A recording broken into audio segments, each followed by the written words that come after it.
ఒక్క ఎకరానికి నీళ్ళు ఇచ్చిన పాపాన పోలేదు, ఒక చెక్ డ్యామ్ కట్టిన పాపాన పోలేదు, ఒక చెరువు దవ్విన పాపాన పోలేదు, ఒక ప్రాజెక్ట్ కట్టిన పాపాన పోలేదు.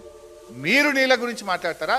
కృష్ణా నీళ్లను తాకట్టు పెట్టిందే మీరు. సరే 299 పుట్టించిందే కాంగ్రెస్, దగా చేసిందే కాంగ్రెస్ కదా. కృష్ణా నదిలో అతి తక్కువ నీటి వినియోగం జరిగిందే రేవంత్ పాలనలో. Never before. ఈ రాష్ట్రం ఏర్పడి 12 ఏళ్ళు అయింది. 12 ఏళ్లలో 11.5 సంవత్సరాలు అతి తక్కువ నీటి వినియోగం ఎప్పుడు జరిగిందంటే రేవంత్ పాలన జరిగింది. This is official document. ఇక మాట్లాడతాడు ఈయన బీఆర్ఎస్ ఇవ్వలే చేసింది. 299 తెచ్చింది నువ్వే. ఆ ఉన్న 299 ఉన్న తాత్కాలిక ఒప్పందాన్ని కూడా వినియోగించకుండా ఆంధ్రప్రదేశ్కు అడుగులకు మడుగులొత్తి దాసోహం చేసి తెలంగాణకు పాలమూరుకు అన్యాయం చేసింది నువ్వే కదా రేవంత్ రెడ్డి. అసలు నీకు అవగాహన ఉందా?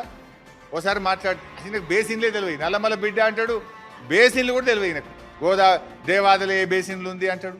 ఓసారి అంటాడు 500 టీఎంసీ ఇస్తే చాలు రేవంత్ రెడ్డి చంద్రబాబు గారు, నువ్వు ఏమన్నా కట్టుకో గోదావరి మీద. ఈయన మాట్లాడతాడు ఒకసారి 500 టీఎంసీలు కృష్ణానదిలో మాకు బ్లాంకెట్గా ఇచ్చేసాయి, ఇక గోదావరిలో నువ్వు ఎన్నెన్న నీళ్ళు తీసుకపో. నేనేమనం ఎవరు నువ్వు మాట్లాడడానికి? నువ్వు చంద్రబాబు నీ గురువు కావచ్చు. సరే గురువు అంటే గుర్తొచ్చింది, అది కూడా ఇష్టం.